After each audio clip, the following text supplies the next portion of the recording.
Greetings from Podcastville. It's Thursday, the 25th of April, you bad motherfuckers.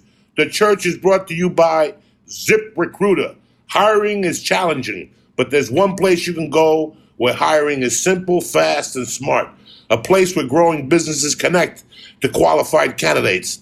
That place is ZipRecruiter.com/church. And right now, the church family can try ZipRecruiter for free. That's right, free. At this exclusive web address, ZipRecruiter.com/church. That's ZipRecruiter.com/church. Again, ZipRecruiter.com/church. A smarter way to hire. The church is also brought to you by Hims. Let me ask you a question. I don't know if you know this, Jack, but it's unusual. In fact, up to 39% of men experience it. Is the fun ending too quickly? You want to maintain your erections for a longer time? The deeper issue isn't timing. Premature ejaculation can make men feel down on themselves, creating a vicious cycle of sexual anxiety. Trust me, I lived through it. Most guys aren't thrilled at the thought of opening up to a doctor about their performance problems, if you know what I mean. But having a positive mental state is good in and of itself, and it can also be the key to better lovemaking and help guys gain control when crunch time hits. That's what we call a win-win situation. This is what Hims could do for you. And right now, a special offer to the church family to get you started for $10. You're like, Joey, $10? $10. Go to forhims.com/Coco to get started. That's forhims, forhims.com/Coco to get started. See the website for full details and safety information. Let's get this party started. Kick this motherfucking mule, Lee. We're here, motherfuckers. Chelsea Skidmore's here. The Flying Jew is here. But most importantly, you're here, you bad motherfuckers. What's up, Chelsea? What's up? How's it going? You know me, dog. Trying to put the pieces together every day. Trying to run through it. It's been a rough fucking week. Been a rough couple of weeks. Nipsey Russell. You know, fucking people are dying. I don't know what the fuck is going on. People getting shot in the head on fucking in a bad neighborhood. So we're just trying to put the pieces together and supply. What's going on with you? Just drinking my crack right now, my Nitro Cold Brew. Shout out to Tate, Caveman Coffee. Oh, that's right. So is that coffee or is that fucking... It's cold brew. So what's cold brew? I have no idea. It's coffee that's cold with oxygen levels and shit in it. Yeah, I don't like... It's very acidic. I don't like the taste of coffee, but I like the way that this makes me feel. It makes me feel like I did a speedball. And yeah. You don't do coffee? I just started drinking coffee. I didn't Black drink... or milk? I like it with half and half. I like a fucking black cup of coffee, strong. I wish I did. Gross. With some fucking nice fake sugar. Yeah. Nice black cup of coffee. That's not black. It has sugar in it. I do fucking 4 espressos at night. Really? At night? Yeah, like I could do 4 of them like at 6. If I have to go to the store at 10, I'll do a 4 shot at like 8. How do you fall asleep? Midnight. I could fall. I did coke for 30 years. I could fall asleep on. I remember falling asleep drinking Red Bull. Can you fall asleep on coke? No. Okay, me neither. But it's funny. Yesterday or Sunday, I was going to go to bed in the day. I don't know what the fuck. I was thinking about this thing I saw about 10 years ago. There was a case that they couldn't figure out a murder. Not a murder. The guy died, but he died in his sleep, and they couldn't figure out the guy never drank. He never did drugs. He stayed home every night. He was in with his wife. He was like a writer.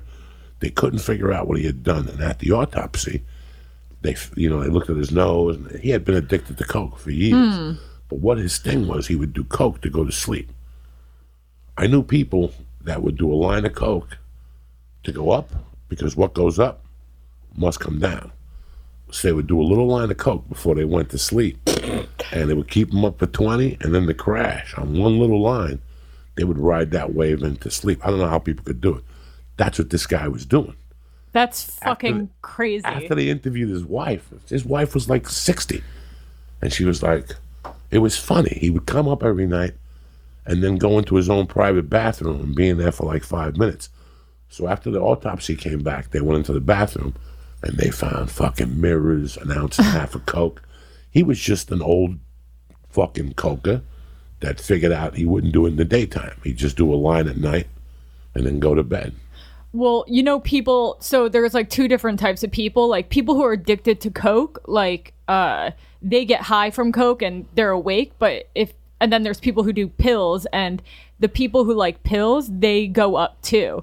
But people who don't like pills, do you know what I mean? It's the opposite. And people who, like, if I took pills, I don't like pills, that makes me sleepy. And the kind of people who like pills, when they do coke, it makes them sleepy. Do you know what I mean? I explained it Pills in a weird always way. been weird. Like, one day I fell asleep on a podcast about 2 months ago with Steve Simone. We had eaten edibles. It had to be longer. We had eaten edibles, but it was the Vicodin. I popped like a half a Vicodin and a half a Happy Pill. They put me out. Yeah. But when you read about them, they have speed in them. They have caffeine in them. Mm-hmm. That's why they make you feel like that. Vicodin. Yeah. Or Norco. Norco. Norcos. They have so much. I don't know what the word is. Speed. It's caffeine. I think caffeine or something else in it that's supposed to keep you up. That's why the pain goes away. And then I remember being in Vegas like 2 years ago, and with our friend, he gave me a Norco, and I remember going upstairs to the room, and I could not fall asleep. Like I was up. So they affect you. Well, didn't we take 2 of those capsules that day? I think we took 2 of those. Took 2 capsules. Yeah, those are strong. A Happy Pill. Wait, what's that? Ecstasy? A happy no. Is that Happy Pill? Pill? We call Vicodins or Norcos. That's what my friend in Vegas calls them, Happy Pills. So we just kept calling them Happy Pills. It's not that we eat, so every once in a while somebody gets surgery and they'll go, here's 2 of them. Yeah. And I'll put them in the bag of tricks and they'll stay in there for 6 months, and then one night I go, fuck it, let's eat a Norco. Maybe I'll go work out. My back hurts or something. And that's what I did. But I popped a Norco. I couldn't stay awake.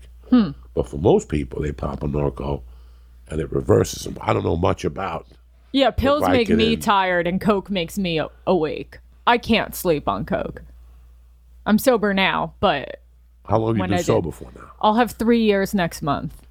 But because I was a really bad cokehead. How old were you when you started? I started when I was 15. No shit. Yeah. Westchester. Yeah. I skipped the last period of high school, skipped art class, went to the jungle gym, and I did coke with my friend. And I was like, I love this. And I just did it up until like 26. But I've been sober technically for 6 years, but I relapsed 3 years ago. On coke or? Yeah, drinking and coke for a couple weeks, and then now I'm back. What made you relapse? I was dating a guy who was an asshole, and he cheated on me, and he like rubbed it in my face, and it just made me snap for some reason. A lot of people who are addicts and alcoholics, they get fucked up because they can't like feel their feelings. So basically, like, I don't know, it was just like too much for me, and I think I had been in a lot of shitty relationships, and it felt like everything kind of just like hit me at once. You know what I mean? Like dealing with the same type of person, and I just kind of like snapped, and I just like had to drink, and I just partied really, really hard, and then I had to get sober because I can't handle it anymore. How long did you go off the wagon for? It was 2 weeks.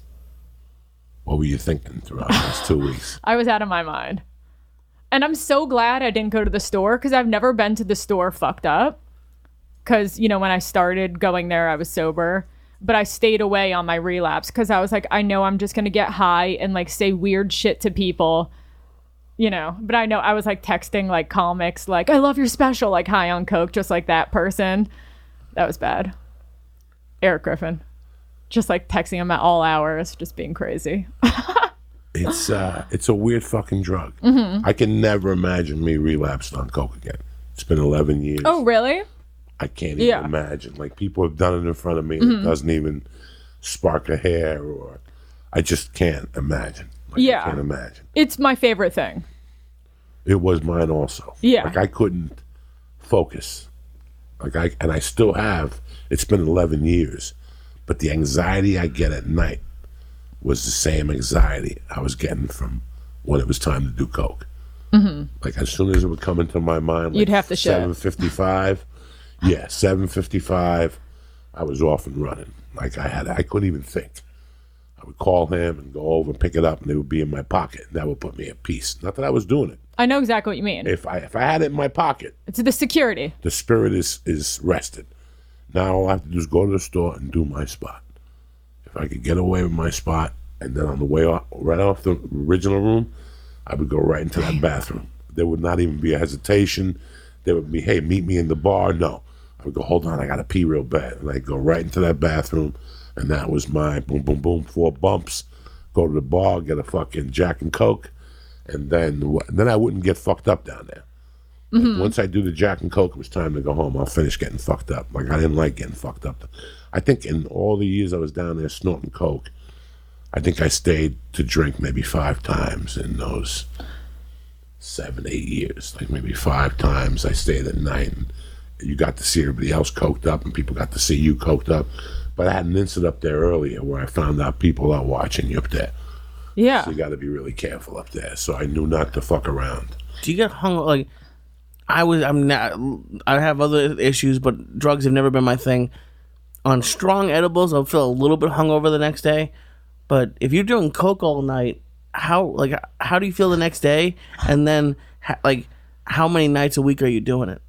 When I was doing, first of all, you feel like you want to die the next day. You're so hungover, you feel like you want to throw yourself out the window. Jesus. And I do coke until I just can't talk anymore. You know what I mean? Like 16 hours usually for me was like my limit. So I'd like drink and do coke for like 16 hours. I'd go home at like 5 p.m. the next day.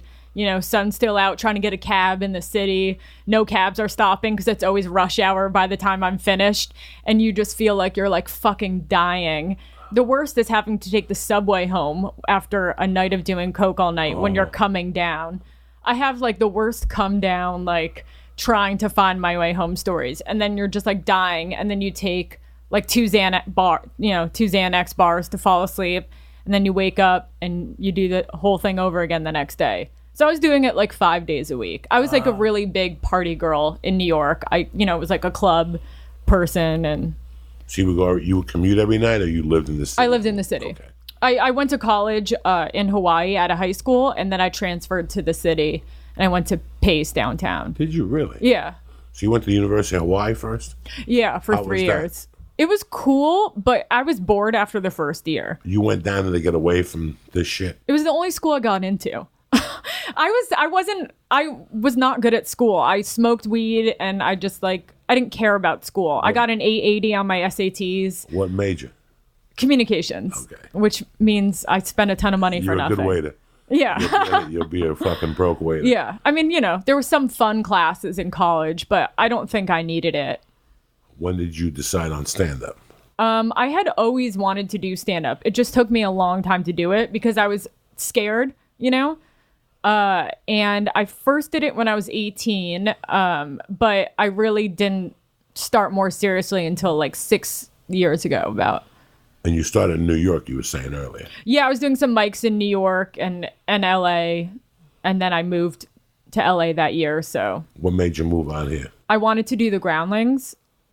And have you been there lately? Yeah. Well, I started doing UCB in New York, and then I wanted to switch and do Groundlings. So I did that for 2 years, but then I just switched to stand-up because it was just too much for me in the beginning of me wanting to get serious about stand-up. I was like, I can't do all these other things. I just need to focus right now on stand-up. So how do you compare UCB theater to the Comedy Store?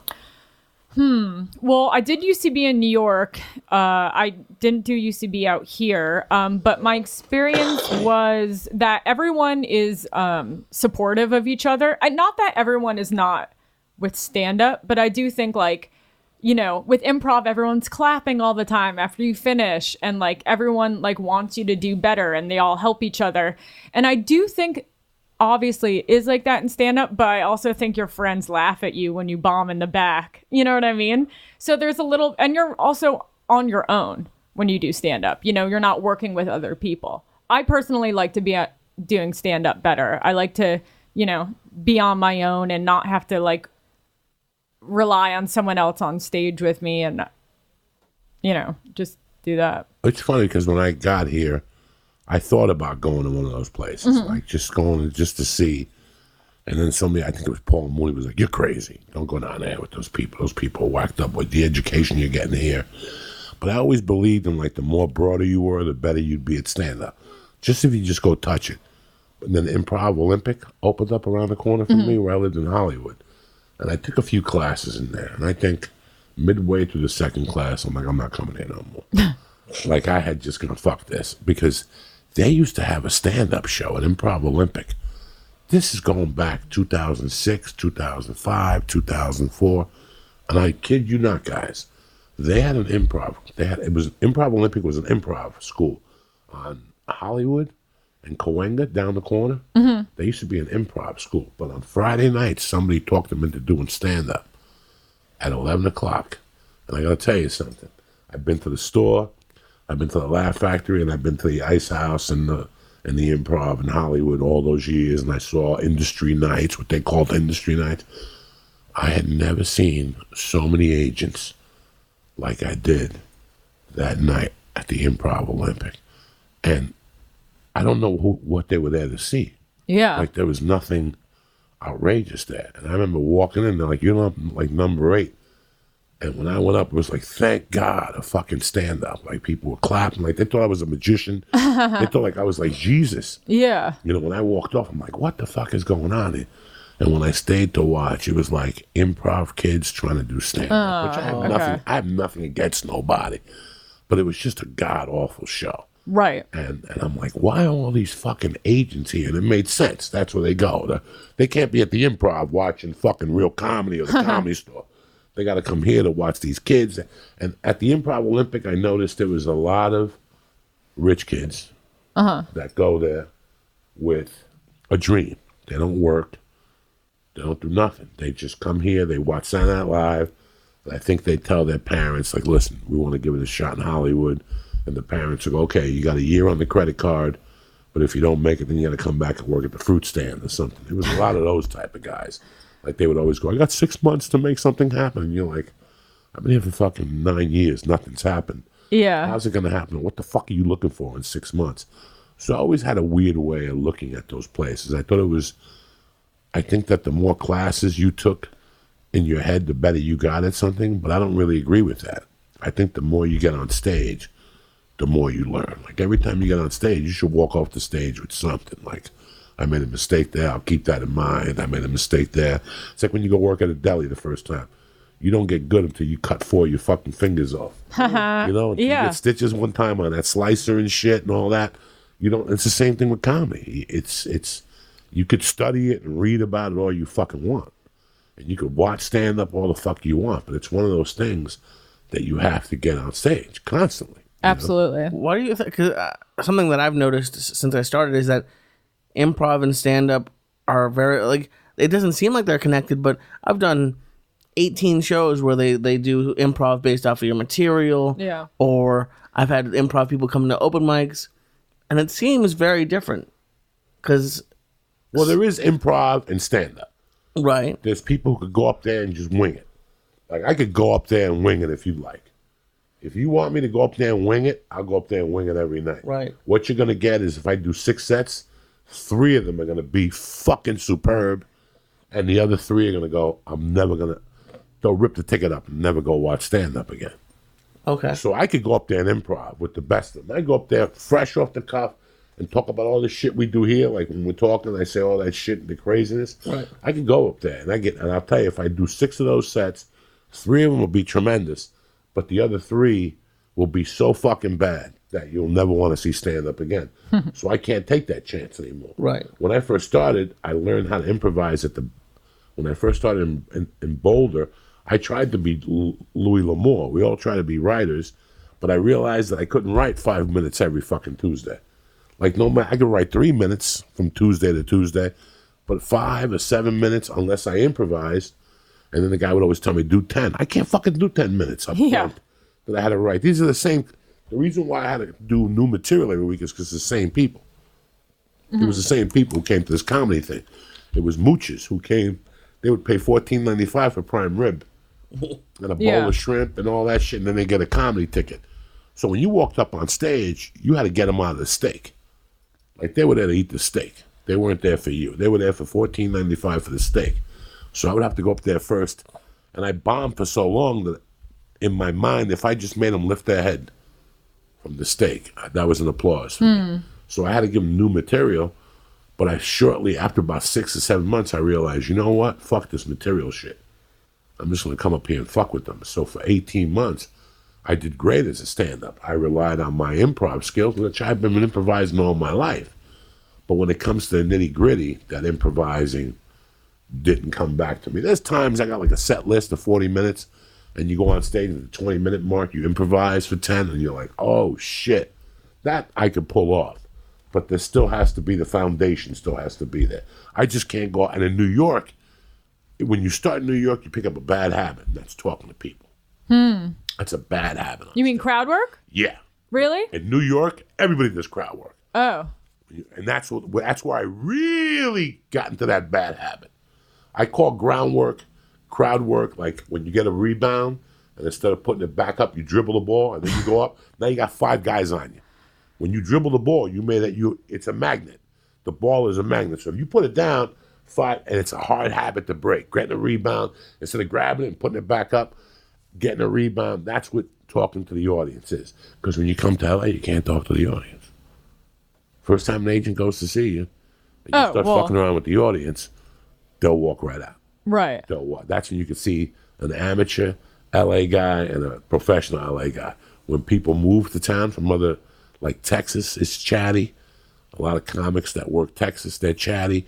And New York City is definitely chatty. They go right up on stage. How y'all doing tonight? Great. They have a beer in their hand. They're cool. Then they put the beer down. And they take the mic. What do you do, sir? Oh, you're an electrician. You've been together. And then they work it from there. Some people are brilliant at it. Some people are phenomenal at it. But you're going to have rough nights. And there's some nights that people are like, you know what? We really came to see stand-up. And like the roughest one I ever saw was he kept asking the same 3 questions. Because he wasn't getting the answers he wanted. And it was like 20 minutes. And like people around were like, what's happening? No, that's what I'm saying. I'm like, when you have a real show, you can't talk to people. And then you have to, when you're at the store, you'll learn quick that you can't talk to people. Because unless you're Rick. He doesn't even do it anymore, I don't think. He does. Okay. He does. But a lot of people don't like fucking with Rick because of that reason. Because when you follow Rick, now that gives those people permission to talk to you. Right. So if you want to be a headline and do it, that's good. But like as a feature, I used to do it. The headliners would pull me aside and go, can we talk to you for a second? Stop talking to them. Yeah. Because now they think they got the right to talk to me. Right, because it opens it up. They think it's a whole like Q&A thing. So go to the store and watch somebody go up that does that. Rick Ingram is good. Oh yeah, Rick Ingram is good at it. And he's been doing it for a long time. But if you ask Rick, pull him aside and go, Rick, a lot of comics complain about you doing that. A couple of them don't like it. Oh, I didn't know that. Yeah, a couple of them don't like it because you're talking to the audience. Now, every comic that comes up here, some fucking idiot's going to say something. So that's the school of thought that when you start, I want you to improvise. When you're at the Fourth Wall or Flappers or wherever the fuck you do open mics, improvise. I'd rather you improvise. I wouldn't put up with that shit. Yeah. I wouldn't put up with that going in there and saying a joke and the joke dying. It's going to die. It's 18 comics in the room. You might as well improvise. Right. And work on that muscle. Just go up there cold. That shit you wrote is not going to go over at these open mic places. So why are you doing it? You're not going to get the real gauge of those jokes. You're in front of a live audience. So I'd rather you bring a tape recorder and just start talking. Just start talking. And now those 3 minutes or 5 that they give you, you're going to have a minute of pearls. And go home and write it down. And go home and write it down. And go home and listen and write it down. And at the end of the week, that's why they call it working out. You're just talking. I'd rather go up there and take a chance and talk like I do at the Ice House than go up there with jokes that I wrote in the try. Because I'm going to be thinking of those words. I'd rather just talk, and then afterward, Chelsea will say, that line you said was really good, write that down. And you'll say, that line you said was really good, write that down. Because I think it's a little different. Because with improv, it's not even crowd work, it's they ask for suggestions. Yeah, well, you're creating a scene. It's different from like, because you're not, stand-up is obviously writing jokes and like performing them on stage. Stand-up is going up with several people and doing a scene. It's like a whole different It's weird. I saw someone do a one-person improv, and I was like, this is the worst thing I've ever seen, just by yourself.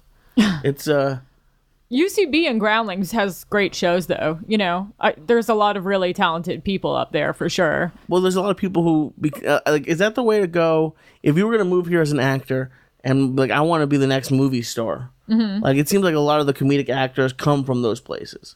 They might not be stand-ups, but they come from that. A lot of actors do stand-up because they now, right? Which is like because they think that's the thing to do right now. They got Me Too'd. Yeah. So or it's like a whole, you know, a lot of people just do that stuff to get famous or to put it on their, you know, a lot of actors are told do an improv class, put it on your resume. That's what people like to see when you audition for stuff. They like to. Oh, okay. Yeah. I just don't.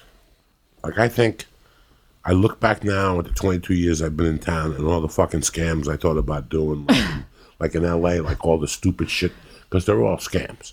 Like what? Like what do you acting mean? classes and breathing and motivational and all that shit's just a scam. You know, you think about all the scams that they run out there and what these poor kids come out of college and come out here with their parents' hard-earned dollar and they give it to Joe Schmo stand-up school. The guy's never done a spot in fucking town. You know what I'm saying? Guy's never done a spot in fucking town. Or they go to an acting coach and just ask her the first day, can I see your resume? Let me see your resume. I understand you could be like Phil Jackson. Phil Jackson was a horrible fucking basketball player, but he ended up being one of the best coaches of all time. I understand that happens. But like I knew an acting guy that was an acting coach. I saw him one time act on a TV show, and it was fucking horrendous. It was fucking horrendous. Yeah. I was at some people's houses and I go, oh, while I'm here, my buddy's going to be on coke case tonight. This had to be 10 years ago. And I put the episode on, and it was god awful. And this guy today is in charge of like a Meisner school somewhere.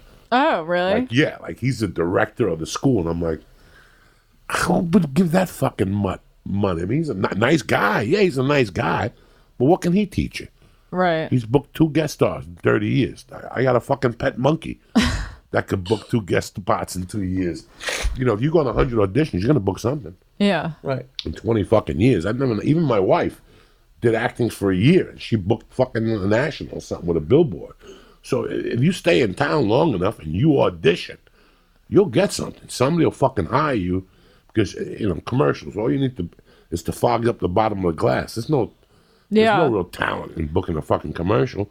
When you see a fat guy and he's wiggling with a tie around his stomach and it says fucking, you know, Pennzoil, whatever the fuck. You know, did he go to improv school to learn how to wiggle? Do you bring a coach at you to go, okay, when you wiggle, breathe and let the tire go around you? No. You just put the fucking tire. I did this as a kid, like what do you call those? Hula hoop. It's like a fucking hula hoop, only heavier, you know? But people really want to have their hands held in this town, like they really do. I don't know. I just never, when I went to Improv Olympic, and then I went to the store after that Improv Olympic experience. I said, that's it. That's why Mitzi calls it a university. That's why you go from the belly room to like a unpaid regular, then a paid regular. There was a system. And if you want to work there as a doorman, you got work there as a doorman too to help with the fucking bills or whatever. There was so many options that they gave you. Just sitting in the back and watching. It's incredible. It's incredible. Yeah. Just sitting in the back. Like, go do your spots every night. Go do your spots. Go do your 8 o'clock and stand online at Flappers and then jump up and down at some Mexican room in Lionsgate or whatever that's called, whatever the fuck, off the 5, where all these guys used to do. On the way home, you're just going to go home and watch TV anyway. Go get part. By that time, 12 o'clock, there's tons of meters on the fucking Sunset. You go and sit in the back of the room. I could tell you a comic that I worked with as a fucking host in Myrtle Beach.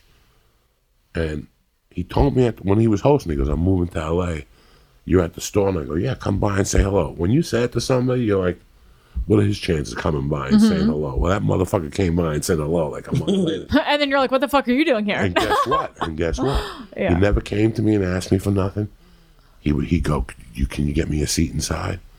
And he would just wait and wait and wait. I watched him for a year. At night, I'd get off the original and his 2 little eyeballs would be in the back. And in those days, there was only 8 people. There wasn't no 600 people on a Tuesday night. There was 8 people, so I'd always see him. Then after 6 months, he got a dog job at the Comedy Store. Then I saw him on stage. And today that guy's Jason Lucas. Oh, Jason Lucas, you know. And now he's married, doesn't do stand-up much. He's editing. But for a year, I saw Jason, and I would go, Jason, don't you work? And he goes, I got to be at work at 7. But I come and watch Mooney every night. He had like he'd come there like 11 o'clock, 11:30. He'd sit there till 1. Just sit in the back. Yeah, it's been an incredible education working there and just getting to watch people every night, you know, for 5 years. Who haven't you seen? You saw Dice, Chappelle. I've seen Rogan, everyone. You've seen Margaret Cho. Yeah. Silverman. You've seen everybody. I can't think of no one like off the top of my head. I can't think. Yeah, it's incredible. No, and that's why I like that. I like watching. Like, I hate going to the Comedy Store and I sit down and people want to bother me. When I'm sitting at Mitzi's, bro, I'm fucking high as fuck. And I'm just watching stand-up, guy. Yeah. I'm getting into their act. Like, I'm getting sucked in by them. You know, when you watch a special on Netflix, it's funny, but you're not getting sucked in. It's not the same. You're not getting sucked Yeah, you got to watch it live, be in the energy. You're not getting sucked in. And I knew nothing. Like, before I got on stage, I watched 0 stand-up live. That's crazy. 0. From 50 yards, I saw Dave Chappelle and that black dude in 1982 at Washington Square Park. When there'd be a circle around Dave Chappelle. Really? And the other guy that he started, the main guy was Charlie Barnett. Yeah. That was the main guy. But Chappelle would be his understudy. He was like 15. When you talk to Chappelle next time, bring up Charlie Barnett. His eyes light up. That's his mentor. Wow. Charlie Barnett was supposed to be on Saturday Night Live. But Eddie Murphy took his spot because Charlie couldn't read. But if Charlie could read, there would be no Eddie Murphy. Yeah. That's how good Charlie was. In fact, he was just on the other night. I was strolling through the channels and that movie was on. And he came on for a bit and I had to leave and I laughed my ass off. I forget what he's on a movie with Mr. T. And it was on like BET the other night, late night. It was like 8:30, 8:45. And I asked my wife, I go, stop that for a second. DC Cab? DC Cab. I haven't heard of that. And I laughed my ass off watching him. Remember Mr. T? But Charlie Barnett was the one that was supposed to be the next big thing. He died of HIV and everything. He was the real deal. Wow. Like, he was a junkie. He was a fucking HIV. But he was a heroin guy. And he was the one that, you know, would let, I guess Dave Chappelle would come up from D.C. to New York on the weekends or every day. And Charlie Barnett would just go, you know, Washington Square Park is, he would just go off there. Like, there was those little...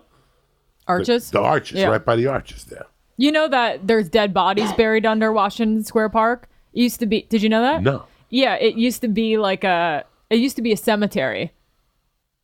There's like thousands of dead bodies buried under Washington Square Park. But it had to be a cemetery like in 1700. Yeah, but still. Yeah. It's gross. Because in my hometown, there's thousands of cemeteries. Really? Like my hometown, North Bergen, New Jersey, right over the bridge there, right over the tunnel. They got tons of cemeteries. And I remember if you take the fence by the projects, by 58th Street, there used to be a fence, and it would cut you through to 46th Street. So we would take that fence. One night I'd take a shit in a funeral in the cemetery. It was the night Freddie Prinze died. And I had to take a shit. This is how old I'm an old man. People know Freddie Prinze Jr. I'm talking about Freddie Prinze Sr. He killed himself like in 77, 78, 79. One of those years he killed himself. And I was walking home. And I remember going, man, I got to take a shit. And it was fucking freezing out. And I pulled my pants down, but I double-checked on the grave. Because I go, what if this guy just got buried? Yeah. Would you wipe with flowers? Bags. There was a bunch of brown bags that people had. I took as many as I could. It was fucking freezing out. I was a kid, 8th grade. I didn't know. And I pulled my pants to the front and I shit, but I peed in my pants. Oh my God. So when I went to put the pants back on, they were frozen. No. I had to walk home. How long was that walk? 20 minutes, 30 minutes. Felt like an hour. But when I looked at it wasn't even a tombstone. It was 2 sticks put together, but they had been finished, like it was good wood, and it said 1822 to 1899. I'm like, what do I give a fuck? He's not having any visitors? Yeah, he hasn't had visitors in fucking years. Yeah. They had one part of the cemetery that was really old. But then there's another building that they built on. And they said there was a cemetery underneath, and the building's having problems now. Really? Yeah. Yeah, they have a lot of problems. In L.A. or New Jersey? Yeah. New Jersey, right there. Creepy. Because all those things along the river are all like where George Washington fought the Indians. Like if you go to Fort Lee, the other side of the bridge is where you're from. Yeah, Westchester. Right? Westchester is the other side of the bridge. If you go on that Fort Lee bridge and you walk off George Washington and you go underneath, there's a park. Have you ever been to that park? There's a little stroll park there. They have all the cannons and cannonballs from George Washington. Oh, I think I went there on a class trip, maybe. Yeah, you have to walk up that hill. You walk under the bridge and you cross the street. You cross, not Patterson Plank Road. You cross whatever that's River Road. Whatever that turns Where into. Riverdale is. River Road. But is that Riverdale? No, Fort Lee. Okay. It's in Fort Lee, New Jersey. The bridge is in Fort Lee. Never mind. So right underneath there is where there's a little trail, and you can eat lunch at the top. And they have those things where you can put quarters in. And look at the city and shit. They have like 3 of them. What are it's those small. called again? Binoculars. It's, Where haven't you taken a shit? You have a story of shitting. yeah, but I didn't take a shit in the Fort Lee thing. I went to Fort Lee to smoke a joint. I would walk back from the bridge and then walk underneath. It'd be a sunny day out.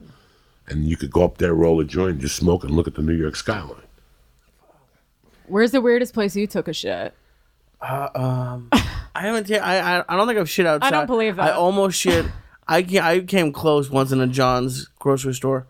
John's? I had to like, when you're walking and you have to stop walking for a few minutes, just pretend like you're looking at something, like in the middle of an aisle. That was the worst. In the middle of an aisle? Yeah, I had to. It was like if I move, I'm gonna shit. That was the worst one that I can think of.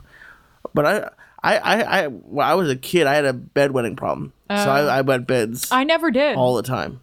I wet beds for a couple of years. Oh yeah. Oh, really? You never did ever? No, isn't that weird? I couldn't go to sleepovers. It was terrible. That sucks. How old were you when you stopped? 13, something like that. No shit. That's It took. I wouldn't drink at night. It was terrible. Do you still when you drink? No, well, I don't drink that much, but it's been a few years. It's been every once in I've had the dreams once where you think you're gonna you're like, oh, and then you wake up and then there's pee. But it's been I had a plastic mattress for a while as a kid. It was not good. Did they ever beat you for peeing? No, that'll take it away. Have you ever hooked up with a squirter? Yes, once. But you weren't bothered by it. I loved it. Yeah, because you felt. Yeah, fuck. You had something in common. In your face? No, I didn't know it was gonna happen, so it. Did you drink the squirt juice? No, I didn't drink. No, I'm not gonna do the joke I have about it, but it came out onto the sheets. Yeah. And then we only hooked up, I think, that one time. But I would love if I knew, I would love to date a girl who squirted. That would be great. But you wouldn't drink the juice anyway. I'm not gonna drink it with a straw, but if it comes out while you're fingering eating a pussy, it squirts at you. You open your mouth like a water fountain. Like hummus is coming in. If you treated everything like you treat hummus, you'd be in good shape. You know that? Well, if you eat ass and ate pussy like that, first of all, it's hummus. Ass is disgusting. I don't care what you say. I'm with you. So is hummus. I'm not into eating ass. We're like the only people. I love it. So is hummus. No, it's not. She's married. She don't need to eat ass no more. I know. He wants me to. I'm scared. She don't need to eat ass. Yeah, but she might want her ass eaten. But I don't. It tickles. Thank you. Yeah, she loves it. I don't know about that. See, that makes it even worse. Every woman loves the tongue in their ass. I don't. Special. I swear I They don't. feel special. You put 2-finger Louie in their pussy, you lick that asshole, it's brand new. They're like, okay, I can live with this. It don't tickle that much. I don't know. Oh my god. Yeah. No, yeah, no, thank you. I don't. That's disgusting. But squirting would be awesome. I had a weird one. It didn't spray. It kind of just was like the chicken dirt. The chicken. I didn't see that. No, why would you watch that? You were too busy watching Orange Is the New Purple. Like no, I haven't. Like in Dirt, when Tommy Lee's eating the girl. Oh yeah, in the beginning of Dirt, he brings all those people to his party. Yes. The chick just sits down. He starts eating her pussy. He's like, "Guys, you ready? You ready?" And he pulls his head away. And she just starts fucking shooting water out of the pussy. Shit! At a party. That's a great party. At like a fucking party. So it's pretty amazing. I've never done it. Squirted? Yeah, I don't think I can. Can you become a squirter? I don't know. Well, okay, so you know how there's like these sex parties in LA? There's this place called Sanctum. Have you ever heard of it? Yeah, Quigley told us about it. Yeah. Oh, of course she did. I went to one when I first moved here just to like check it out, and a cop came to like check out like the room, and we were in a room with like one of the cops and like some other people, and I was like, oh yeah, I can't squirt, and the cop was like, I'll bet that you can, and he tried to like finger me in front of like a couple of people there. It was crazy, but it didn't work. But I think it's weird that the cop who was on duty like came there to participate. Are you sure he was just not a guy in like a fake costume or something? Probably. That's hysterical. What is a sex party like? Like that? Like, is that a good? It was part lame. Really? Yeah, it was. First of all, like no one there was hot, and half the people were in masks, and the other half should have been like. It was like everyone was just like trying to be cool. It was like a wannabe Eyes Wide Shut kind of thing. But yeah, like there was people who were like having sex in one room, but it was very theatrical and it felt like very forced. And like there was like another girl who was wearing a horse mask who was fucking a girl with a strap on who had a Marie Antoinette costume on. It was like trying too hard. Yeah, that sounds like a mushroom trip. That sounds terrible. It was weird, but it was an experience. Sex clubs in the city? No, that's the only one I ever went to. Here in L.A. Yeah. Now, what was the one in New York City? That was Plato's Retreat. Oh, I've been to one called. That was when you were 10. Yeah. That was when you were 10. That shit. That's a creepy name though. It's always some weird name. Plato's When I was growing up, it was Plato's Retreat. I never went there. Yeah. I'm not going to tell you I went there. I never went there, but I heard that it was creepy. Like I heard some friends of mine that were animals that it just wasn't for them. That's not big where I'm from. That sex clubs and all that shit. Like people were just like, what the fuck? I've been to 2 sex things and nobody was good looking. Right? Like, no one's hot there. And I went to a nude beach one time. Oh God. Where? Nobody. Jamaica. Yeah. I mean, nobody. Nobody was there that you want to see naked. You even turned your head sometimes. You were like, Jesus. It was a movie, but I quit. I just said, I can't. This is disgusting. It was a nudist. They shot, this movie I did was a legit movie, but they shot it at a nude resort. Huh. So what was that? You're eating breakfast. So I'm driving in. I just get picked up at the airport, and it looks like a bomb hit it. This town. Yeah. There's these chickens. They're skinny. The McDonald's had like no burgers. Like they had a sign that said no burgers. I don't know what the fuck was going on. So it's on McDonald's. It was a horrible place. And I spent the one night. That night I heard a bunch of fucking. When I got there, I can't lie to you guys, I was a little excited. Yeah. Like I go, maybe somebody will suck your dick or something. Right. There was nobody there that you even wanted to touch your dick. Yeah. Never mind suck it. I think the idea of all of those kind of places are so much better than when you actually get there. Right. That's good to know. Because you want it to be like a movie, like some hot fucking thing, and like everyone's porno, good looking, and they're all doing crazy stuff. But then it's just like lame, weird people.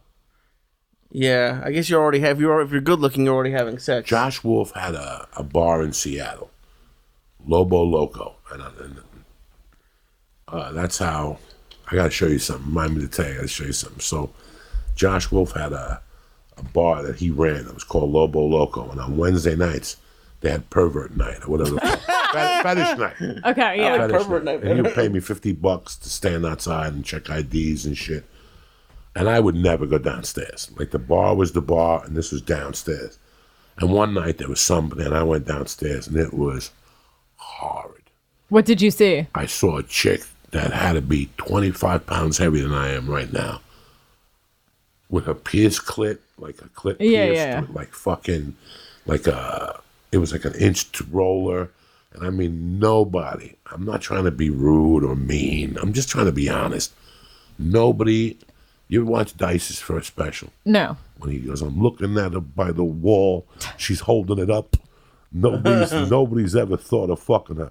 She walks over with a trim little mustache and her sideburns. That was what this girl looked like. She had sideburns. Like some girls look cute and they have like their hair down. She really had like sideburns. She had hair on her neck. Ooh.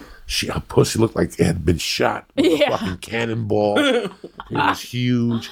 And these guys were like kissing her neck. Ugh. And they were like putting like fucking aerosol cans in her pussy. Whoa, really? Yeah, it was a fetish, fucking disgusting place. And it was blowing like her out. The long, like women's. Aquanet. It was like long tube, but the thinner ones, like the shaving cream, Barbasol. Gel, not the big one, the skinnier one. They're putting it in, the gel in, or the bottle? The bottom of it. They're just rubbing it in her pussy. And she was loving it. The guys were dirty.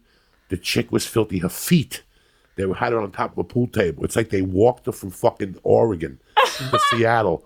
Her feet were black. You know, it just, none of that shit really turns me on, man.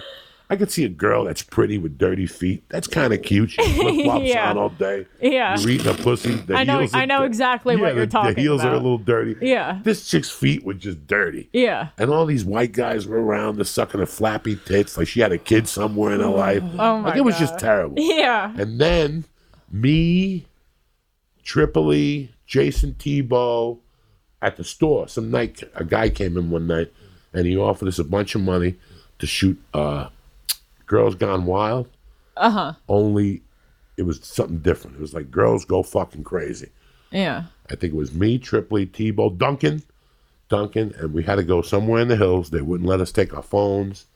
We had to drive up there, like they had to pick us up, and we were gonna stick. The first bus back was at 9, so they wanted stand up music and fucking live fucking while you're on stage. And it was. If you can make them laugh. Who's listening to the fucking set? It was something, and they hired professional models, white girls. Escorts. No, white girls. Okay. That thought they were going to shoot a movie. Whoa. So when the girls got up there, they were like, "What's going on?" And all of a sudden, this fucking pig's getting fucked, and this guy's hitting her on a diving board. So there's a hut, there's a pool that's gorgeous. It's like, what's up here? Like when you go into Laurel Canyon, that side street, I got to pass it to Mulholland. It was up there with white people, rich, nice house. They had rented it from somebody for the day, like some couple. Oh, They're like, go to Malibu. We're just going to have like a little party and film it. No, they filmed this fucking disgust fest. Now, I'll never forget that. Again, you're anxious. You're like, let's see what these porno chicks look like. And all of a sudden, we're sitting there talking. All of a sudden, and we look over, and this dude is fucking this chick. He's a 3.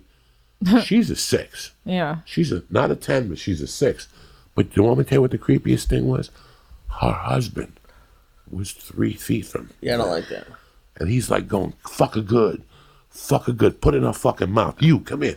Put it in her fucking ass. And the wife, and then after she'd been come on and spit on and fucked, they're like hanging out, like swap and spit. She's naked. He tried to take his clothes off. People like put the jacket back on. It's a different world. It's not, we talk about stories here, shit that happens at the comedy store. Somebody sucks your dick, somebody eats your pussy. That's one thing. But to live in that fucking world is just something else. Like everything's real cool. No, it's not cool. She's 400 pounds. She's not cool. She deserves to be somewhere else. Drop her off at the LA Zoo. She don't deserve to be, you know what I'm saying? Like, people don't want to see that. Some people, yeah. I guess, want. But the funny thing was, there was a girl there that was really pretty. And when I was on stage, I was looking at her face. When she heard my stand-up and all these ugly people around her fucking, she was like from UC Berkeley. Like, if I had to picture her, she had grown up in a nice family. They had money. She probably never got fingered till she was 19. She sucked dick, but afterwards she takes the hair out and she cries, and that's not what she wanted to do with her life, is give a blowjob. It's such a backstory from just seeing her face. I love it. Just from seeing her, I could tell. Yeah. Because she was looking at me with hate in her eyes, and then she would look around at the couple fucking, there was people fucking on trampolines.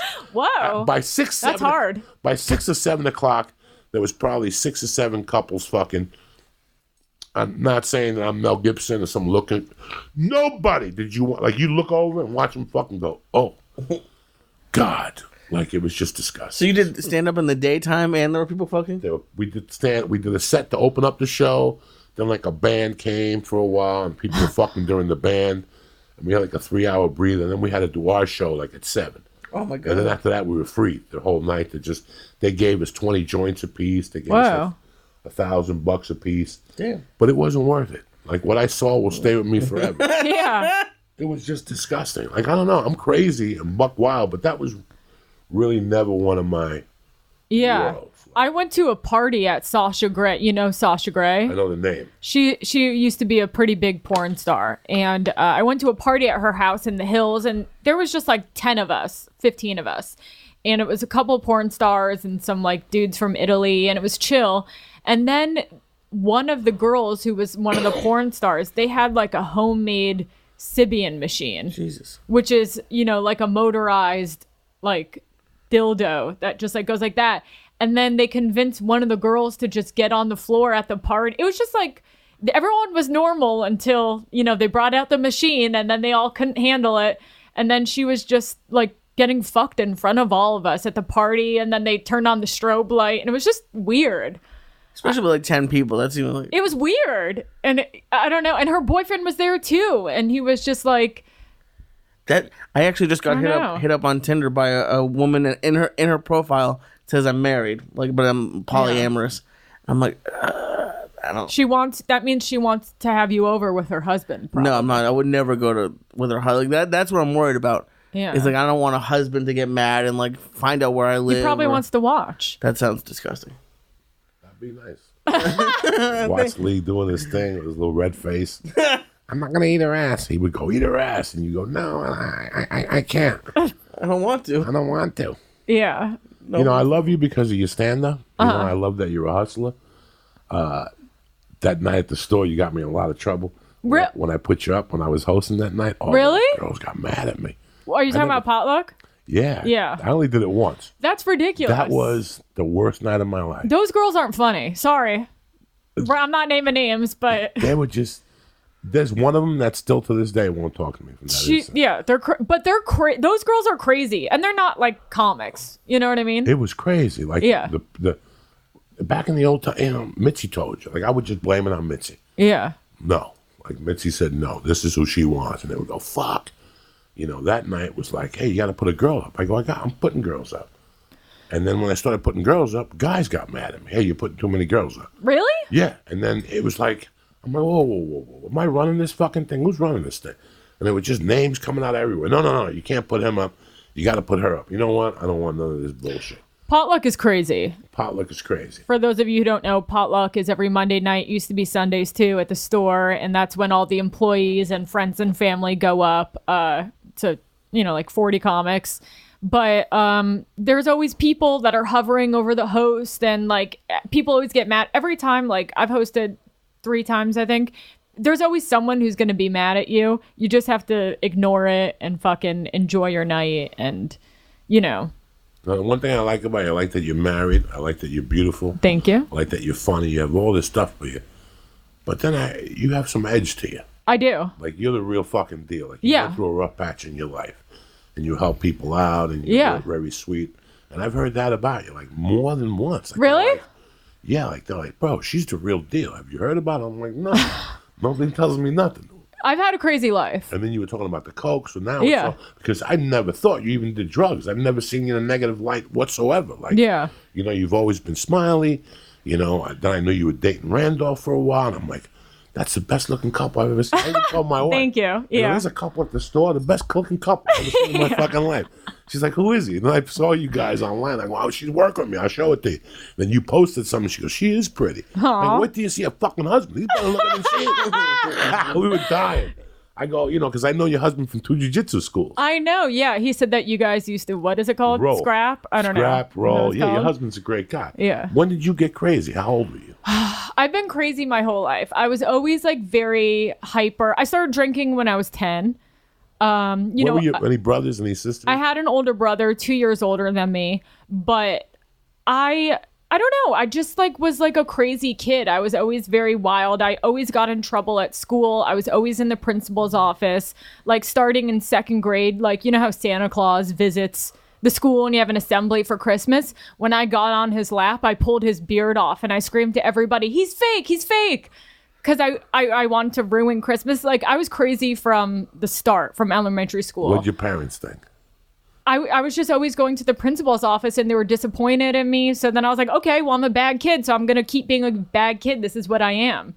And I truly did not give a fuck. And I'm, you know, in the best sense, like, I'm just trying to get back to that place on stage now. You know what I mean? Because I feel like when you're younger, you truly do not give a fuck. You don't give a fuck. And I really was that way. You know, I was class clown and all that. And then like I got cute, you know, when I was like 15 and people started treating me different. So I started kind of like, you know, putting it on a little bit, and like my persona changed a little bit, but I've always had like a hard edge. You know, started smoking weed when I was 12. I smoked weed every day until I got sober when I was 26. No pills, you said. I didn't really like pills. I liked coke. I actually got sent away to boarding school when I was 15. Where at? In Switzerland for doing coke too much at school. So they're like, we'll just send you away. But they sent me to Europe where there's no drinking age. So I would just buy coke off the street from people. In Switzerland, they sell coke on the street. They wrap it up in plastic wrap and they keep it in their mouth. And you go up to people and you're like, Bamba, which is coke in Italian. And I was there. Crazy. You copped coke in Italy? Yeah, all the time. Yeah, I got alcohol poisoning in Switzerland and like fell out of like a boat in like the middle of a lake and like had to be rescued by people. I was always like, I don't know, I was just always getting fucked up and crazy, and I was a stripper for 3 years. Where? Which was crazy. I started in Hawaii and then I finished in New York. And how was that? It was fucking crazy. It was crazy. And I was like partying really hard, and my dad's friend caught me doing it in New York. Two separate times. My dad's friend, like one guy was like, recognized me at Scores, and I was like, please don't tell my dad. And he was like, this is so sick. He was like, if you give me a dance, I won't tell him. And then when I took off my dress, he goes, you look just like your mom. Isn't that fucked up? Yeah. And then the other guy told my dad, who caught me, his other friend. Because it was like, you know, I lived in New York, and New York City is big, but it's small. What years were this? This was... Well, everybody goes to Scores.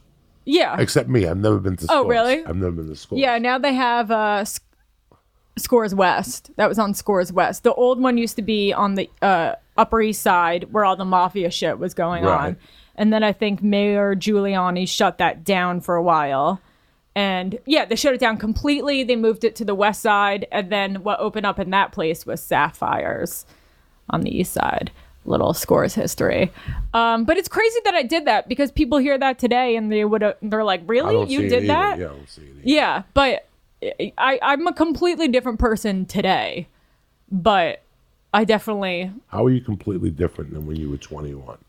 You're 31 now, right? Because I talk about this in my act. That yes. When people change. Completely people different. Fucking change. Mm-hmm. Like, you know, I still know you're crazy. Yeah. But you're not that crazy, but it's still there. Like, I'm still crazy. I'm not crazy when I was 25 crazy. Yeah. 27 crazy, 30 crazy, but I'm still crazy. Yeah. How do you see your change from then? So, first of all, I completely led with my sexuality then, you know. I was an overly sexual person. I, hooked up with like anyone. I'd go to parties like high on coke and like show people my boobs. You know what I mean? I was like that chick, and stay up all night and like be high. And like all I did was go out to clubs, and I wasn't working hard at all. You know, I had dreams of wanting to, be a writer, do stand up, be an actor, all the things I'm pursuing right now. But I was just unable to accomplish those things because I was an addict. So I just, my thing was just, waking up and partying until the next day. And that was it. And I'd think about what I want to do and talk about it high on coke. But I just, basically had to burn out and hit a bottom, with partying.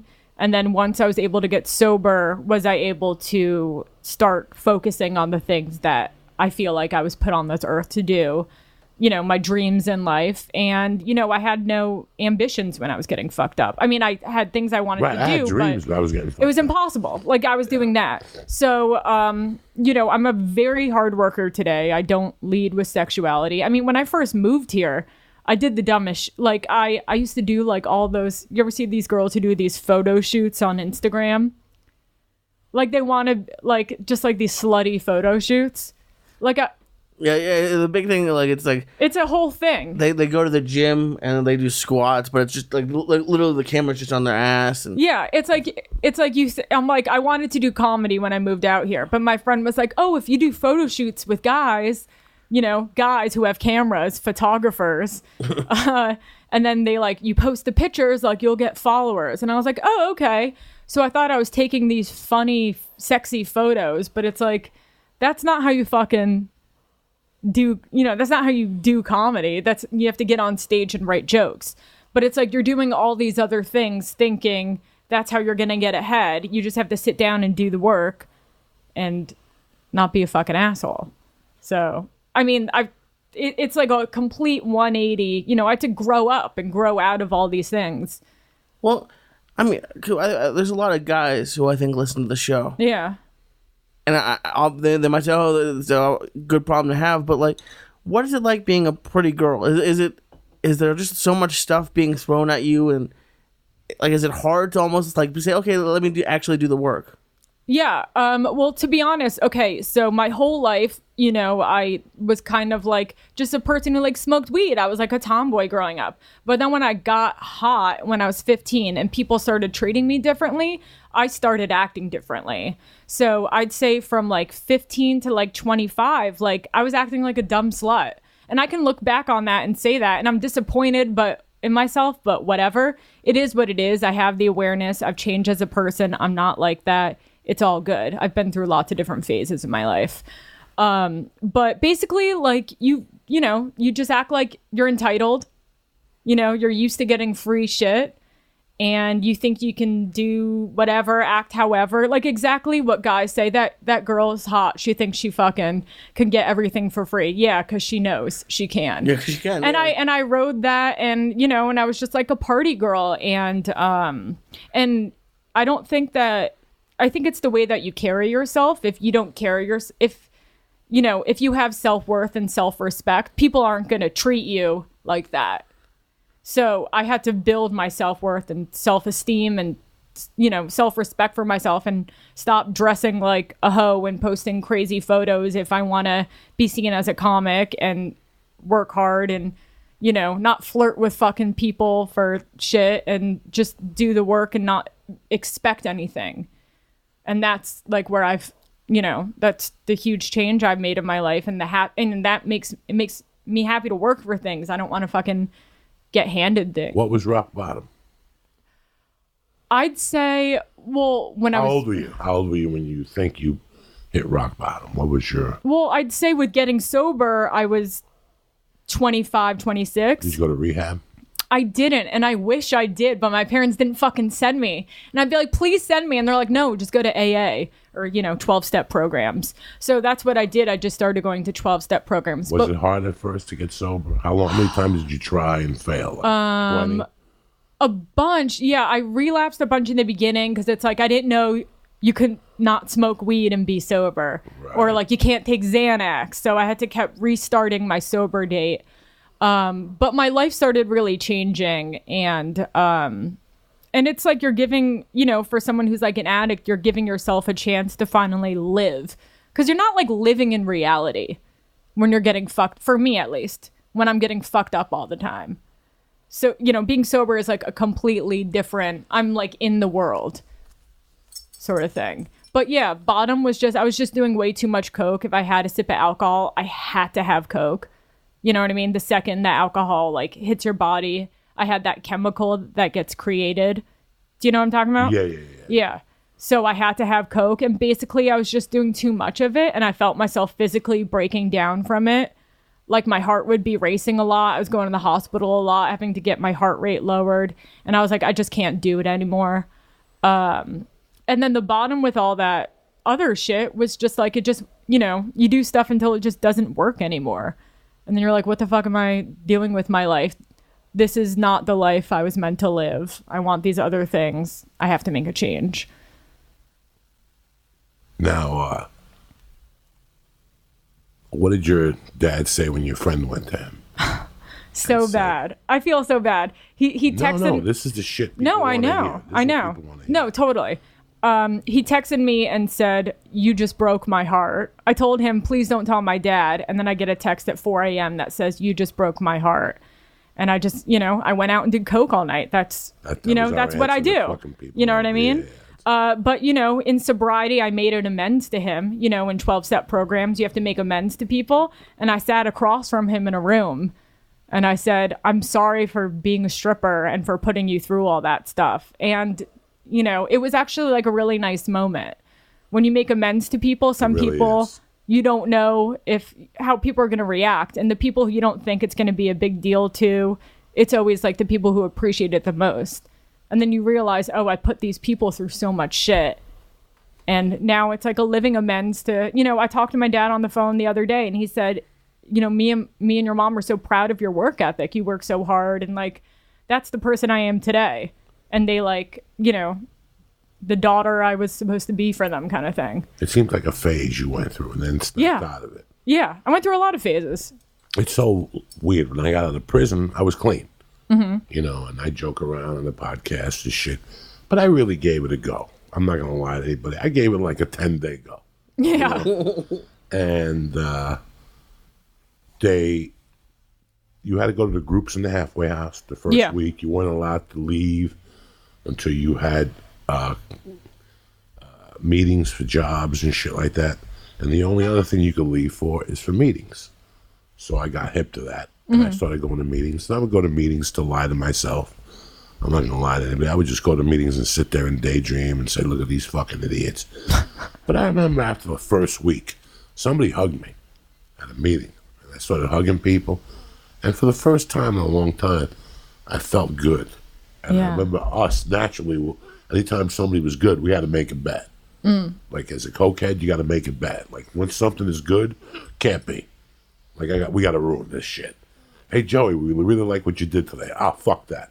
I got to come in late tomorrow to ruin that good guy image, But I still remember leaving that.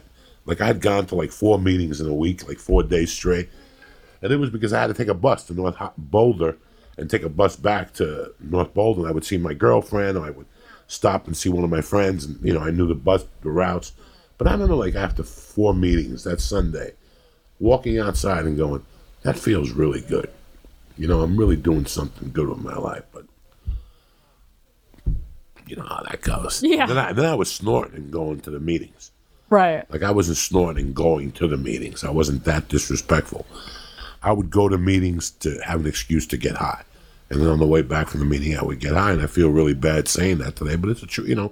A lot of people go through those steps. There's a lot of people listening to the show that are going through those steps right now. It's really hard to fuck up in the beginning because you don't know what you feel like. You've never really had that feeling of just being totally sober. Like, it's so weird. We fuck around in here from time to time. We'll eat a Vicodin or something every 6 months or something, but cocaine... I respect it now that I've watched all these shows over the years about narcos and everything I suspected about the 80s was true, This is all our government fucking our own people, They knew about the coke. They knew it. They when they realized there was billions of dollars in it, they just became partners with these fucking guys. And now, people who grew up in the 80s, people who grew up in the late 70s, there's a lot of people who are fucked up. Whenever I talk to my friends in Jersey, we always end that conversation like, you may not be working, bro, but you're not this guy. Like, for every 10 guys I went to school with, there's 6 people today that are fucked up in their 50s. Like, they've never recovered from that. And I thank God I stopped when I did. Like, thank God. Like, 11 years ago, I stopped. No rehab, no none. I just did the same thing you did. I go, this can't keep happening. I was trying to stop for about 2 years. There's a rehab on Sunset, right? Between the fucking smoothie place and La Brea. Right across from Hollywood High School, there's a diamond there. And it's like an AA type rehab facility. It's outpatient. Yeah, there's a bunch. Yeah, you could sign up. Like, I signed up. Yeah. I signed up to that thing. I went to like 3 meetings. But they wanted too much. Like, not money. They wanted too much commitment from a guy like me to be sober. And I was like, fuck that. Yeah. I'm still going to get high once a week. And how can you do AA and get high? You know what I'm saying? Like, that's our junky fucking mind working, But I'm happy you made amends with your parents. Like, I look at my daughter and I'm like, what the fuck? She's fucking 6. Last night she walked into karate and she told the karate teacher, rock me like a hurricane. You know, and my daughter... Scorpion. Yeah, and she looks at me, the teacher, she goes, she gets this from you. And I go, no. I don't know where the fuck she heard that song, you know? They got them in all these movies now. All these movies have music. The other day, I was listening to fucking... I wasn't listening to it. I have Sirius. So I have like, you know, Studio 54, Trunk Nation. I got a bunch of shit on there. And the other day, that's Physical was on by Olivia Newton-John. That song came out in 1981. She was singing in the back. At a light, I go, how the fuck do you know this song? And she goes, it's in one of my movies. I'll show you tonight. That night, sure enough, she showed it to me in some Monsters, Inc. or something like that. Wow. She doesn't know it's Olivia Newton-John. She don't know who the fuck it is. Yeah. But just the fact that she knows that song. But she knew Rock You Like a Hurricane. Yeah. Here I am. That's what she told the teacher. Here I am. Rock you like a hurricane. That's so fucking And funny. she looked at me. She goes, she gets this from you. I go, I don't know where she got that from. Could be in her mother's car. You can't talk in front of my daughter. She's a fucking parrot. She'll mimic whatever the fuck you say. The other night I put a Bruce Lee movie on for her because we're going to Shenyun this week. So she's all things China. That's how I got into the Chinese restaurant last night. Okay. She's all things China. So the other night I couldn't sleep from this fucking flu, and I got up and I watched. Bruce Lee had just started. I go, look, ain't this a bitch? This is a perfect night. Bruce Lee's on Enter the Dragon. And I was watching, and they showed all the boats and shit. I go, I got to stop this right now and tape this. So I taped it for her. And the next day we got home, I go, talking about China, I got something for you. And I put the Bruce Lee movie on. Oh, my God. She went fucking ape shit. Kicking around. There's a scene where she fights. She's 6. And I take her to Muay Thai over there because, like, she got punched in the face yesterday. First of all, she lost 2 teeth this week. Aww. She got no teeth over here. She got the Dracula look, and these 2 are about to go out, and one of them here is missing. She's lost 6 or 7 so far. Yesterday, the kid punched her right here, and I could see her go down a little bit, and she really wanted to cry. But I saw her Diaz take over, her Valdez, not even the Diaz. I saw that. She came in blocking the face, then she threw a fucking straight punch at his face, and I go, that's the Valdez, that anger, that the little... She wanted to really cry. I put her in there so she's not scared. If I die or something happens to me, she'll never be scared. She'll know how to take a punch. So I put this Bruce Lee thing on the other day, and he's fighting his bodyguard, the fucking Han's bodyguard. Do you know, she stood there and mimicked all of Bruce Lee's moves. And then she would go, put it, run it back. So I could try that move. And then she kept saying, kick him in the eye. And Bruce Lee kicked the guy in the eye. She goes, I told you he was going to kick him in the eye. I go, oh my God. That's so cute. So I'm sitting there thinking, what kind of fucking savage is this going to be? You know, like what? Yeah. What kind of savage? Like the other night she said to me and I go, I got to go for a stress test tomorrow. They're going to stick needles in me. She's like, you got to face your fears. She goes, you can't be scared, Daddy. You got to face your fears. You got to go in there. I go, yeah, I want to be around to see you be 20 at least. And she goes, you'll be around. She goes, you ain't going nowhere. And I was laughing. I'm like, I wouldn't want to see you when you're 20. It scares the shit out of me. Yeah. Like I'm trying to raise her, but you're gonna have those things. She's gonna hear about addictions. You know, I try to write in a notebook for her every day. Like that's why I asked you about your dad. Like, what's your relationship now with him? Beautiful. Yeah. It's like nothing happened. Yeah, I mean, like, you know, I still feel bad about putting him through that experience. You know, that text, you just broke my heart, you know. What about your mom? Feels- What did she say during all this? She knew. I was surprised that she didn't really say anything. My parents are so my parents were pretty crazy themselves. Like, they went to 54 every night.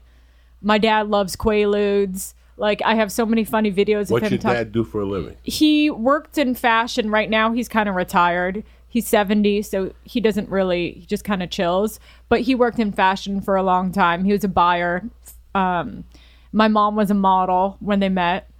And then she raised us. And but they were, you know, when they were like laid back, like party people. You know, did blow?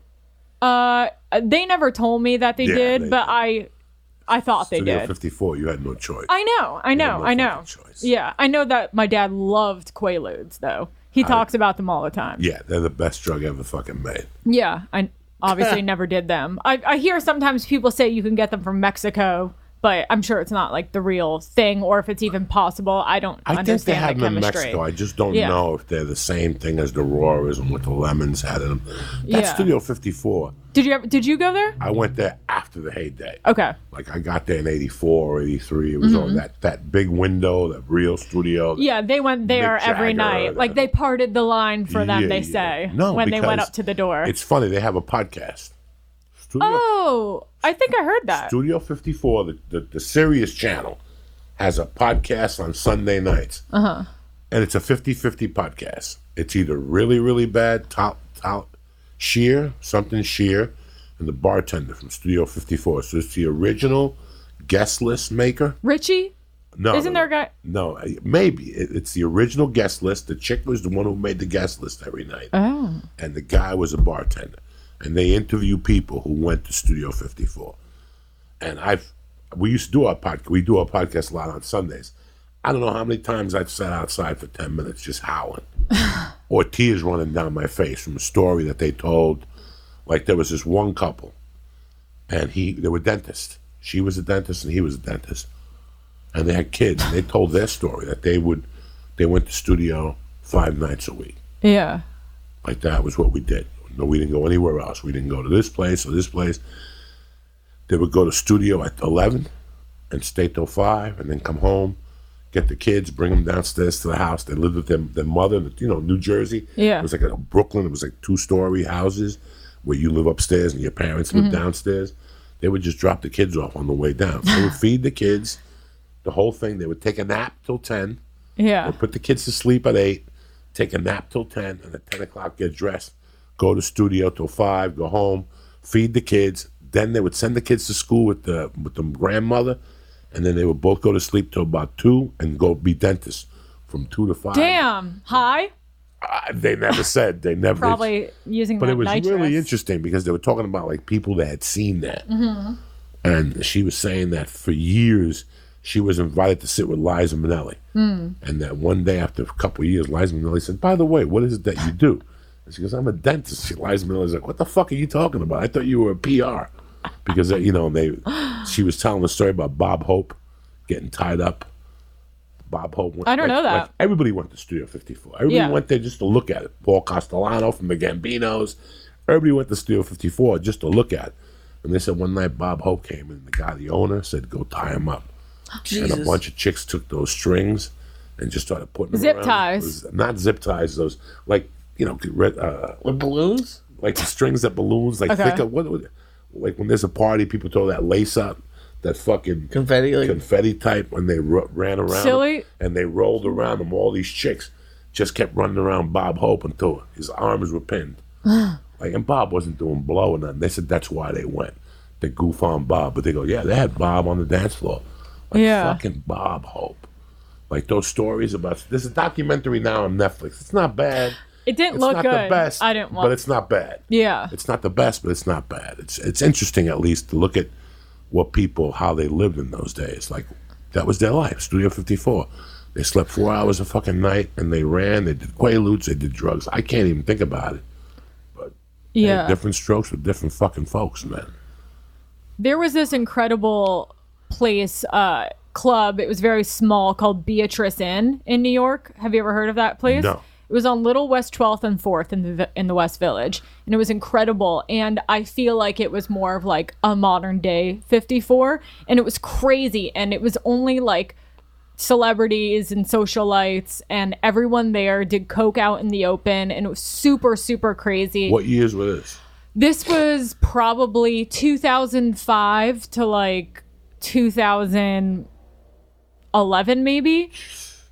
Or no, like 2005 to like 2008 or something. And I used to go there every single night. I started going when I was 17 and they would let me in, and it was fucking crazy. And that's like a legendary like party spot in New York that like I feel like was our 54. That it was a short-lived, but it was very cool. Very cool. Now, when you came out here, you mentioned that sex club in Hollywood. Yeah. Sanctum. It's just fucking garbage. Like that's so lame. It's like a bunch of rich guys that pay to belong to that place. I've heard about that place. Yeah. Isn't it where people pay? Yeah. You have to pay big money to belong there. Yeah. and they get models to come in or just confuse girls.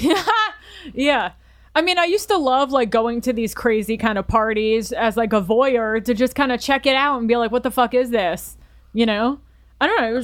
I mean, now, you know, now that I'm a little older, like, I don't think I'd give a fuck. I'd be like, yeah, I'll pass on that. But like, it used to be fun for me to like go to weird shit. So, you know, just something to talk about, a story, something fun. I did the same, man. I went to a lot of that. Like I said, sex clubs weren't the place for me. I'd always be embarrassed. Yeah. Like if somebody took a dick out and started sucking in the bathroom, I'd be the kind of guy like, put that away.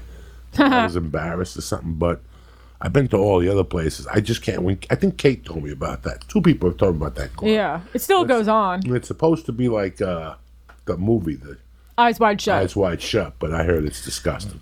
It's just a bunch of immigrants with fucking little dicks going down there, speaking their language with thongs on, and no one was cool. Rich. No. Yeah, they're just getting money from losers. Sorry. That's terrible. Sorry, I feel like an asshole That's saying terrible. that. I had a girlfriend that was into all that shit in L.A., and we broke up, and then she lasted about a year and a half, and she left here running. Yeah. And she's never come back. Like, never. She came back once to visit, and like, since 2000. We broke up in 98, and I think she left in 2000. But she was into all that, and I'm like, you're not gonna fucking... And I think some guy had sex with her and put it up on YouTube. Oh. And that cracked the YouPorn or one of those, something like that. Something bad happened. Like that one of sucks. those things. Yeah. These people are shitty people. Yeah. They're not... You know, I'm sure like all the those best kind of people guys in the film world. people they have sex with, and you Yeah. have no idea there's a camera in the corner of the room. You know, I go through Lancashire at night sometimes. Like I just drive up Lancashire, and there's those 3 little massage parlors on Lancashire from like Riverside to Magnolia. There's 3 little massage parlors. There's one that's legit. Like you go in, and there's guys working and girls, and they massage you out in the open. I take my wife there. Yeah. It's $40. I take Lee there. Yeah. Lee, it's great. It's fucking great. But the other 2, I think I like. Yeah, how do you know? One time I think I went to one accidentally because they were mean to me and they were mad at me.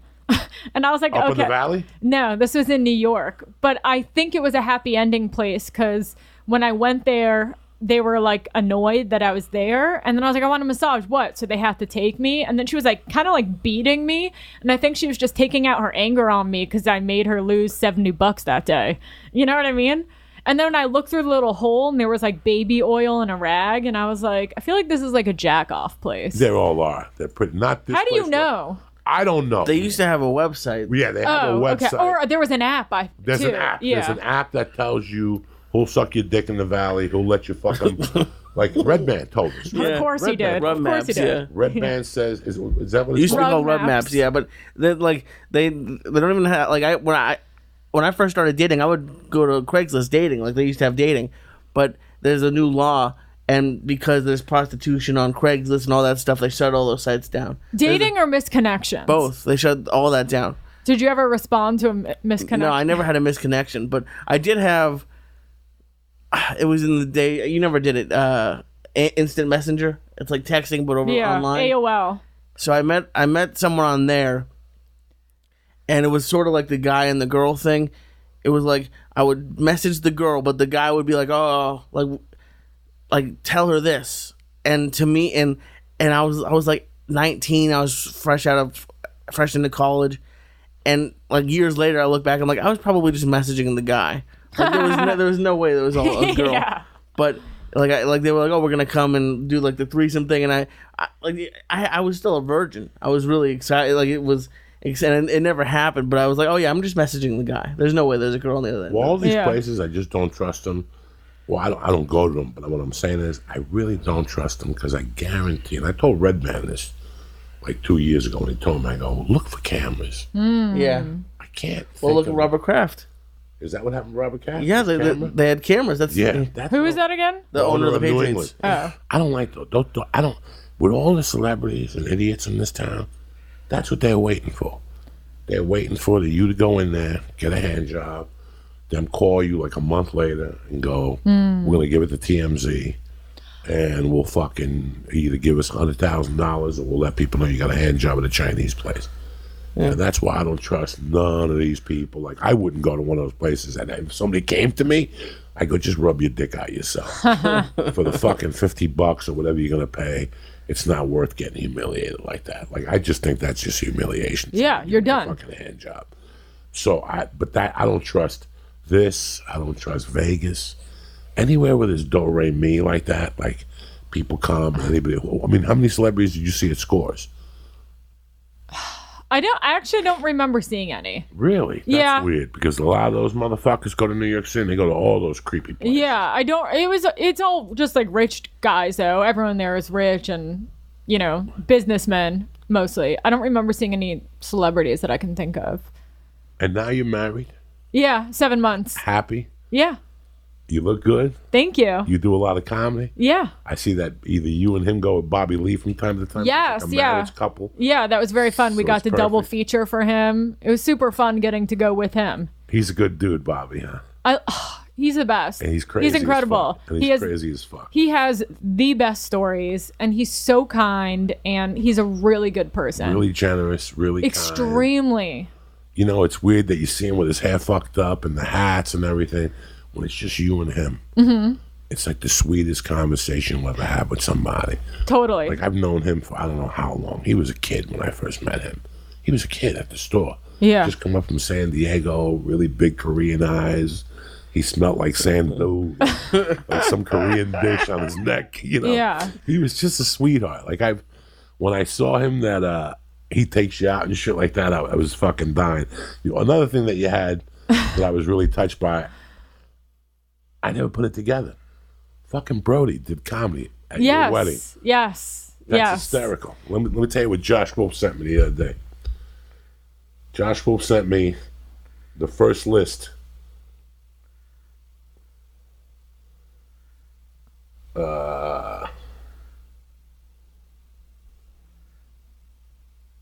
He sent me the first list that we did together. This is the first open mic I ever did in Seattle. Oh. June 26, 1995. Wow. How did he have the list? He went up there last weekend, and the manager came to the comedy club. Look at the names on that list. That's amazing. Look They who was still at had my it. first open mic in Seattle. Brody Stevens. That's wild. June 26, 1995. Josh Wolf, Brody Stevens. There's a couple people. Sue Wow. Palou. There's a couple Craig people. Gass. Craig Gass is still doing comedy. Because there was a Monday night and a Tuesday night. So that was the Monday and Tuesday night. Oh, shit, it's handwritten. That's crazy. They still have that. That's amazing. He had it. The manager. The manager, Carl Warmanhoven, who's a great. I like that he saved it. He saved all That's of them cool. throughout the years.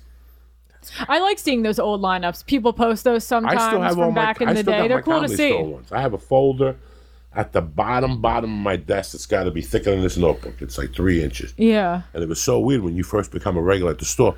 You have to go to the store and look around. It would be like 11:30, and I just steal the schedule off the wall Yeah. and put it in my pocket. I always stole the main room one. Like on the Yeah. way out, I'd steal the main room one and keep it in a wallet. So I would tell club owners. Like I would send my promo to club owners and go, here you go, bitch. Oh, yeah. Well, I got to see a tape. What tape? Here's the tape. Bam! Really? Yeah. I love that. No tapes. I'm number 3. I'm following fucking Paul Mooney. What do you want? What do you want? You still want a tape? And then what? They were like, all right. Then they would hire me. I would never send That's them a smart. tape. I would send those things. I would just make copies of them.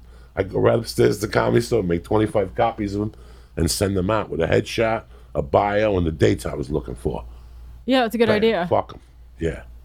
Yeah. That's how you do it. It's something that I think is important. I don't do enough of is keeping mementos. So I can look back in 20 years and me and Eric are like doing open mics or it's I have all my stand-up papers, like from the Comedy Store, and I have all the shooting schedules. Any TV show I've ever done, they have the big thing they give you, and then they give you a little one so you can put it in your pocket. I took home The all call the sheet? the call sheets. Yeah. I took home all the call sheets with the sides for the day. Wow. So I have a stack of 4 inches of just fucking call sheets that I look at it and I'm like, I can't fucking believe this was 20 years ago. Yeah. Like I shot Mad TV 20 fucking years ago. Who the fuck would have thought? Like I never believed these things. Wow. So, but bro, I love you to death, Chelsea. And we worked together. I took you with me to Ice House. And once I get more dates throughout the year, in the second half, I'll take in a couple dates. Thank you. Because I know you work hard. You know, I know it's harder even for a girl than an ugly guy like me. I mean, it was real rough getting on stage and shit. But I admire you. And I knew that you had a little bit of a past. I didn't know it was that deep with drugs and stripping. I just knew it was a little bit of a past. And I just always liked your smile. You were always really sweet to me. And I just remember one night going, God, get up there. And all some people like, why are you putting her up? Because she's beautiful? Is that why you put her? No, because she's a fucking comic. And every time I come here, I see her here. And she's very sweet to me. She always says hi. And what the fuck? She works. Yeah, I know what shit you put up with. Yeah. So if anything, you're not working there for the money. Right, You're not working there because you're making $250,000 I'm not working there for fucking minimum wage. You're I'm working there there with to stage learn. time. To see stage time and learn. And I applaud those people. I really do. I know how hard it is to work there. I was a doorman. I hosted. Really? Yeah. Oh, I didn't know that. I was a doorman on Sundays only. Mm-hmm. Only on Sundays she would let me because I'd be on the road. So she would let me host on Sundays and be the doorman on Sunday. But I wasn't the doorman all night. I would just work the door from like 7 to 10:30 and get the fuck out of Yeah, you had it easy. I let Don Barris do the fucking thing. And there was enough doormen, they wouldn't say nothing to me. Yeah. So I was like a Mitzi doorman and she wouldn't say shit. So I know what it's like to work there. And, you ever need anything or anything, I really wanted to get you on the show. I'd love to do your show when I get back from New York. Yes. And be gone for I would love that. That's it, man. You got a new home here on the church. Thank you so much. Thank you for having me. And don't forget, she's on the... How many times a week do you do your podcast? It's weekly. So I haven't done it in a couple of weeks. I do it at the store and at my apartment because I've just been too busy and I was working on writing a pilot with my friend. So I didn't have time, but recording one this week, tomorrow. But yeah, check it out. Chelsea Skidmore Show on iTunes and Spotify. And it's mostly weekly. And I've been doing it for about a year now. Because I've been following you on Facebook for a while. I would see you from time to time. And then she's the only other motherfucker I know that gets Carvel cakes. I got a Carvel cake like a year and a half ago. Oh my God, that is so fucking funny. You just brought that up. That's the only reason why you're on this podcast right now. You're funny, you're beautiful, and you eat Carvel. Yeah. I just sent that picture to Steven last night because sometimes we just send each other old pictures. There you go. I can't believe you just brought that up. I saw that picture and I forgot to tell you to your face. And just now I said, that's right. I love Carvel. It's the best cake, ice cream cake. I was telling him the other day that I would go to Carvel every night and get a double cone vanilla chocolate with colored sprinkles and whipped cream, and I get a chocolate shake thin, and after I lick the sprinkles off and I get it to like a little nub, I would just dip the cone into the milkshake and lick the cone as I was walking and drink them. That's how much of a gavone I am. Yeah. Like I fucking love it. And they're all over. They have one here. A Carvel store or? A store. Where? It's in West LA. It's like in Westwood. No. No, they do. I know. No, that's not Carvel. It's Carvel. I walked in there. I got aggravated. Really? Yeah, it's right on. Across from Century City Mall. Yeah, right there. It's $4 for a cone. Oh, I don't. My brother used to work there back in the day. I went in there one day. Yeah. I went in to the one down here in Santa Monica, whatever the fuck it is. Oh, really? Right on Santa Monica Boulevard. That's the one you're talking about. Yeah. When they first opened, I fucking pulled a U-turn. I cut people off. Yeah, I know. I was so excited when I saw it. I went in there. I was pissed. How much is a cone supposed to be? $1. Really? I guess it's changed, though. Yeah, it was hard. No, not good. No bueno. They sell the ice cream cakes, though, at supermarkets. Yeah, I go to Ralph's. You have to get one. They're so fucking good. Dog, we eat one every birthday at my house. Yeah. There's a Carvel cake. I don't give a fuck whether you want it or not. Mm-hmm. My tradition, where I come from, there's a Carvel cake. So all I know is Carvel. Yeah. Have you had Sweet Lady Jane? No, what's that? Sweet Lady Jane is incredible. They have the triple berry cake. It's unreal. It's like it tastes like a strawberry shortcake kind of thing with berries. It's unreal. Our strawberry shortcake or these fucking people's strawberry shortcake? It's so good. Strawberry shortcake from Jersey? Like that? That's type of strawberry shortcake? It's that kind of vibe. Made by Jews at Speaking Bakery?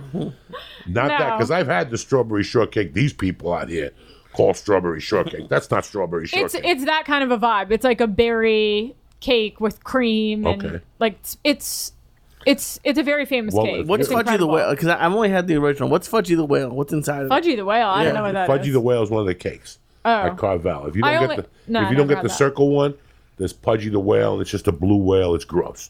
Instead of them giving when you eat the The Carvel cake, it's vanilla ice cream on the top with the thing. Yeah. And then the letters are good. That blue. Yes, the icing is so icing good. is And then good. on the side, the white icing is so fucking good. But that cake is made from all icing. It's incredible. It's blue, so the more of that icing you eat, your fucking nerves start going crazy. Yeah. You think you're having a nervous breakdown and shit like that. Any dates? Anywhere you're going that you like to promote? I'm going to be with Polly at the end of the month and just like little pop-ups in LA. Nothing else on the road yet, but I think I'm going to go out with Bobby again soon. So I just post them all on Instagram. You're working it, baby. Yeah. You don't know what you're doing every week.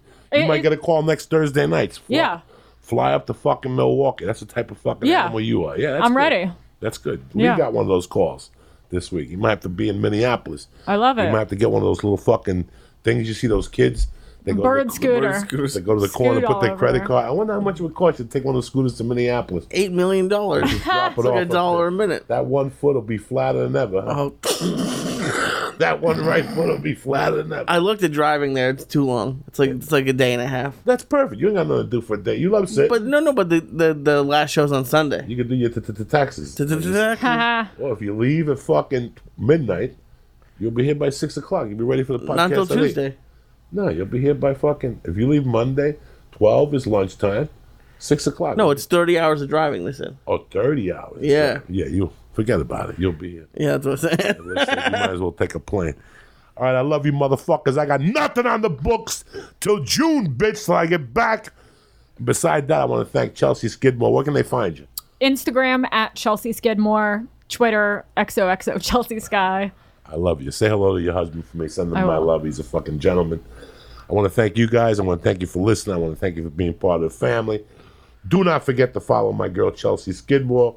You'll see on the road with me this year. I want to thank the Flying Jew, a.k.a. the Christ Killer, a.k.a. the Mayor of Auschwitz. And I want to thank you guys for listening because you're family. I love you, motherfuckers. All right, I want to thank Chelsea Skidmore. I want to thank the Flying Jew. But most importantly, I want to thank you guys for listening and for supporting the church. I also want to thank the sponsors. One of my favorites, 4 Hymns. Let me explain something to you. Premature ejaculation is a nightmare. I lived through it for years, all right?